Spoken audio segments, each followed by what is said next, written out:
This is a snowboarder, this is some concrete, and this is a concrete snowboard. And today I'm going to be showing you exactly what it's like to freeboard. We'll be going over all of the things that you need to know before getting into this incredible sport. And by watching some POV runs, we'll be seeing exactly what it's like to ride a freeboard. Stick around for this one to find out the true meaning of snowboarding on concrete. Let's go.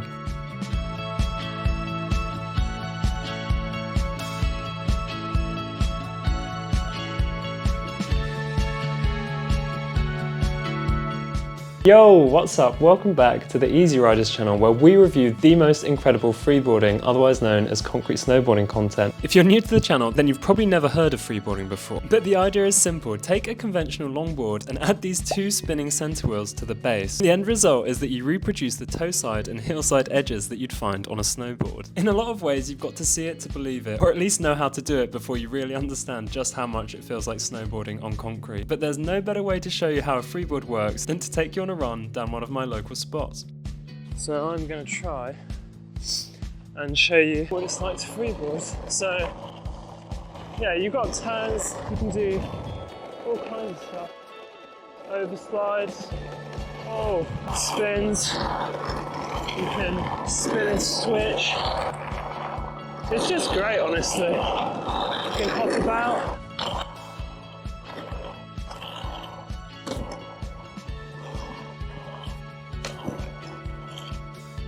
And drift to stop.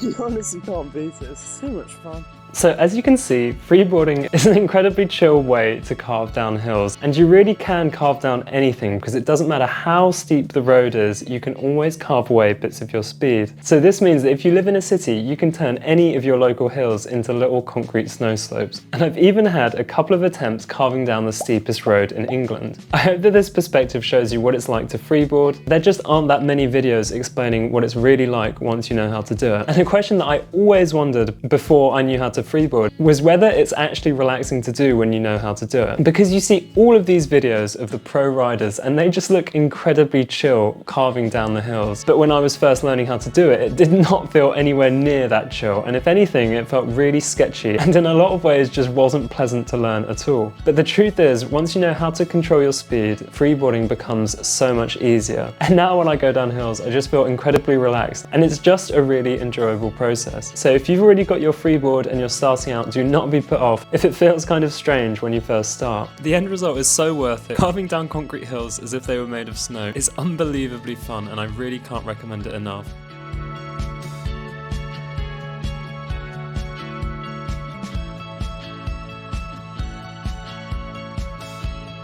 Now that you know what freeboarding is, it's worth discussing some of the frequently asked questions I get on the channel. And by far, the most common question I get is, how do you stop on a freeboard? And the answer to this is pretty simple. You either carve, drift, or spin. All of these things will cut your speed to some extent. And no matter how fast you're going, you can always cut your speed to zero pretty quickly.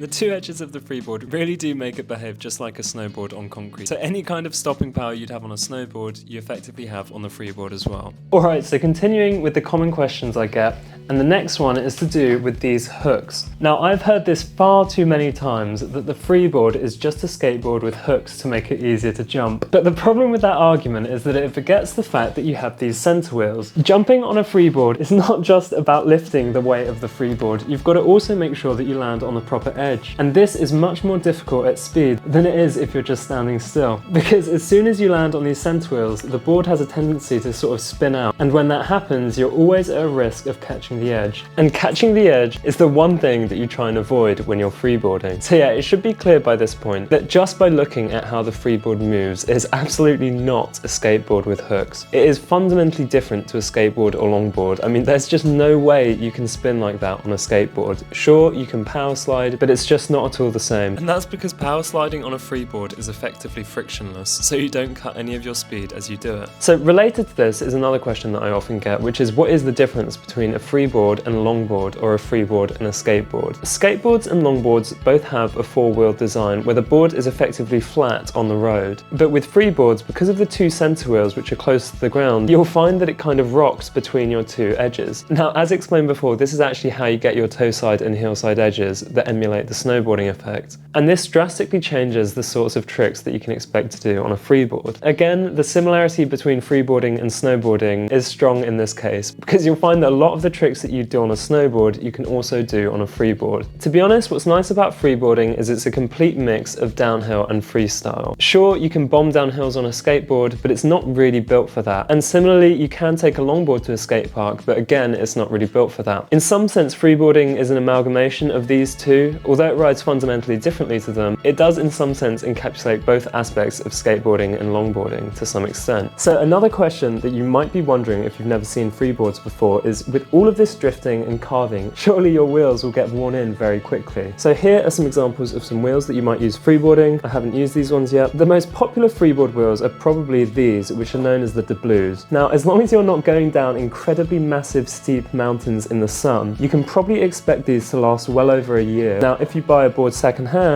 you might find different kinds of wheels like these. To be honest, the blues are probably the strongest all-round wheel, but if you're just getting started, don't let the wheels get in the way of you buying a freeboard. It's not something where you're going to have to replace them regularly. So definitely don't let wheel costs put you off starting to freeboard. Finally is a very popular question, and that is whether you should buy a Freeboard 5X, a Freeboard 5, or a secondhand G3R or G3 board. Now, my personal preference would definitely be a secondhand G3R board. Now, the reason for this is the value proposition is just unmatched. You cannot get a better deal than a Freeboard G3R with doubloons for under $100, because the deals on the secondhand marketplace are unreal. However, there is still a selling point to the Freeboard 5X, and that is that for downhill carving, it rides far more similarly to a snowboard than the G3R or G3 boards. Now, although I haven't snowboarded before, this is the broad consensus amongst freeboard snowboarders. And the reason being is because of the continuous transition that you have between your toe side and heel side edges. It all comes from the springs on the side of the trucks. Now, what these do is they mean you have a continuous transition between your toe side and heel side edges.